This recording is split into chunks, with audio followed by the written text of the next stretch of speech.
بچے ہر وقت اپنے والدین کو دیکھ رہے ہوتے ہیں، وہ یہ چیزیں نوٹ کرتے ہیں۔ آپ اپنے شریک حیات سے کیسے بات کرتے ہیں؟ اگر والدین خود اپنے آپ کو قابو میں نہ رکھ سکیں تو بچوں کو یہ سکھانا مشکل ہو جاتا ہے۔ پرسکون والدین پرسکون بچے، با اخلاق والدین با اخلاق بچے، منظم والدین منظم بچے۔ فار ایگزامپل، اگر والدین کہیں چلاؤ مت لیکن خود چیخ کر کہیں تو بچہ چیخنا سیکھے گا، سکون نہیں۔ سیلف پیرنٹنگ کا مطلب اپنی پرانی تکلیفوں کو نہ دہرانا۔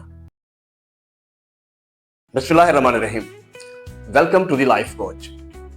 والدین کی تربیت خود کی تربیت سے شروع ہوتی ہے۔ والدین بننا صرف بچوں کی پرورش کا نام نہیں ہے، بلکہ یہ ایک ایسی ذمہ داری ہے جس میں سب سے پہلے انسان کو اپنی ذات کو سنوارنا پڑتا ہے۔ اس لیے کہا جاتا ہے parenting begins with self parenting, یعنی بچوں کی تربیت سے پہلے اپنی تربیت ضروری ہے۔ بچے صرف ہماری باتوں سے نہیں سیکھتے بلکہ وہ ہماری زندگی کو دیکھ کر سیکھتے ہیں۔ والدین کا کردار، رویہ اور انداز گفتگو بچوں کے لیے ایک خاموش نصاب یعنی سائلنٹ کریکولم بن جاتا ہے۔ اس لیے والدین کو سب سے پہلے جس شخصیت کو تربیت دینی چاہیے وہ اپنی ذات ہے۔ سیلف پیرنٹنگ کیا ہے؟ سیلف پیرنٹنگ کا مطلب ہے کہ انسان اپنے جذبات، عادات اور رد عمل کو کنٹرول کرنا اور خود کو اسی طرح سنوارنا جیسے وہ اپنے بچوں کو سنوارنا چاہتا ہے۔ اس میں شامل ہے غصے پر قابو پانا، صبر پیدا کرنا، احترام سے بات کرنا، دباؤ اور پریشانی کو سنبھالنا، نظم و ضبط اپنانا، اپنی غلطیوں کی ذمہ داری لینا۔ اگر والدین خود اپنے آپ کو قابو میں نہ رکھ سکیں تو بچوں کو یہ سکھانا مشکل ہو جاتا ہے۔ پرسکون والدین پرسکون بچے، با اخلاق والدین با اخلاق بچے، منظم والدین منظم بچے۔ بچے والدین کے عمل سے زیادہ سیکھتے ہیں۔ بچے ہر وقت اپنے والدین کو دیکھ رہے ہوتے ہیں، وہ یہ چیزیں نوٹ کرتے ہیں۔ آپ اپنے شریک حیات سے کیسے بات کرتے ہیں؟ آپ غصے میں کیسے رد عمل دکھاتے ہیں؟ آپ بزرگوں کے ساتھ کیسے پیش آتے ہیں؟ آپ مشکلات کو کیسے حل کرتے ہیں؟ آپ دوسروں کے بارے میں کیسے بات کرتے ہیں؟ بچے اس سے زیادہ نہیں سیکھتے جو ہم کہتے ہیں بلکہ اس سے سیکھتے ہیں جو ہم کرتے ہیں۔ فار ایگزامپل، اگر والدین کہیں چلاؤ مت لیکن خود چیخ کر کہیں تو بچہ چیخنا سیکھے گا، سکون نہیں۔ سیلف پیرنٹنگ کا مطلب جذبات پر قابو پانا ہے۔ والدین کی بہت سی غلطیاں اس وقت ہوتی ہیں جب وہ تھکے ہوئے ہوں، ذہنی دباؤ میں ہوں، غصے میں ہوں، پریشان ہوں۔ سیلف پیرنٹنگ ہمیں سکھاتی ہے کہ رد عمل دینے سے پہلے رکیں۔ مثلاً یہ کہنے کی بجائے تم اتنے نہ سمجھ کیوں، ایک باشعور والدین کہیں گے آؤ ہم اس مسئلے کو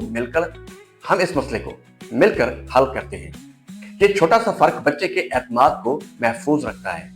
سیلف پیرنٹنگ کا مطلب اپنی پرانی تکلیفوں کو نہ دہرانا۔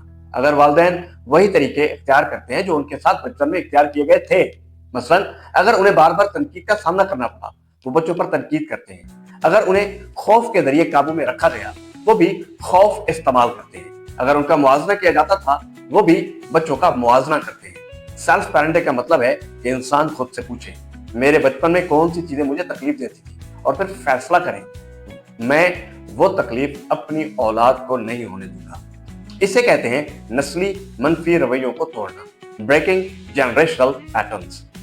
سیلف پیرنٹنگ کا مطلب مثال بننا، بچے والدین کے عمل کو دیکھ کر سیکھتے ہیں۔ سیلف پیرنٹنگ کا مطلب مثال بننا، بچے والدین کے عمل کو دیکھ کر سیکھتے ہیں۔ اگر والدین چاہتے ہیں کہ بچے کتابیں پڑھیں تو والدین کو بھی پڑھنا چاہیے۔ اگر والدین چاہتے ہیں بچے ادب سے بات کریں تو والدین کو بھی ادب سے بات کرنی چاہیے۔ اگر والدین چاہتے ہیں بچے عبادت کریں تو والدین کو بھی عبادت کرنی چاہیے۔ اگر والدین چاہتے ہیں بچے غصے پر قابو رکھیں تو والدین کو بھی قابو رکھنا چاہیے۔ ایک بڑی حقیقت یہ ہے کہ والدین کی زندگی ہی بچوں کی تربیت کا سب سے بڑا مدرسہ ہوتی ہے۔ سیلف پیرنٹنگ کے تین اہم سوال۔ ہر والدین کو خود سے یہ سوال پوچھنے چاہیے، آج میں اپنے بچے کے سامنے کون سا رویہ پیش کر رہا ہوں؟ اگر میرا بچہ بالکل میری طرح بن جائے تو کیا مجھے فخر ہوگا؟ کیا میں جذبات میں آ کر رد عمل دے رہا ہوں یا سمجھداری سے جواب دے رہا ہوں؟ یہ سوال انسان کو باشعور والدین بناتے ہیں۔ روزمرہ کی سیلف پیرنٹنگ عادات، والدین روزانہ چند آسان عادات اپنانا سیکھتے ہیں۔ روزمرہ کی سیلف پیرنٹنگ عادات، والدین روزانہ چند آسان عادات اپنا سکتے ہیں۔ رد عمل دینے سے پہلے چند لمحے رکنا، اصلاح کرتے وقت بھی احترام سے بات کرنا، اپنی غلطی پر معافی مانگنا، موبائل کے بغیر بچوں کے ساتھ وقت گزارنا، صبر اور شکر گزاری کا مظاہرہ کرنا۔ جب والدین خود بہتر بنتے ہیں تو بچے بہتر سے بہترین بنتے ہیں۔ ایک خوبصورت اصول، بچے کوئی پروجیکٹ نہیں جنہیں صرف کنٹرول کیا جائے، وہ ایک آئینہ ہے جو والدین کے کردار کو منعکس کرتے ہیں۔ اگر ہمیں بہتر بچے چاہیے تو پہلے بہتر والدین بننا ہوگا۔ ایک خوبصورت قول ہے، اپنے بچے کی اصلاح کرنے سے پہلے یہ دیکھیں کہ آپ کا اپنا رویہ اس کے لیے کیسی مثال قائم کر رہا ہے۔ Thanks for watching, follow for more, good bye.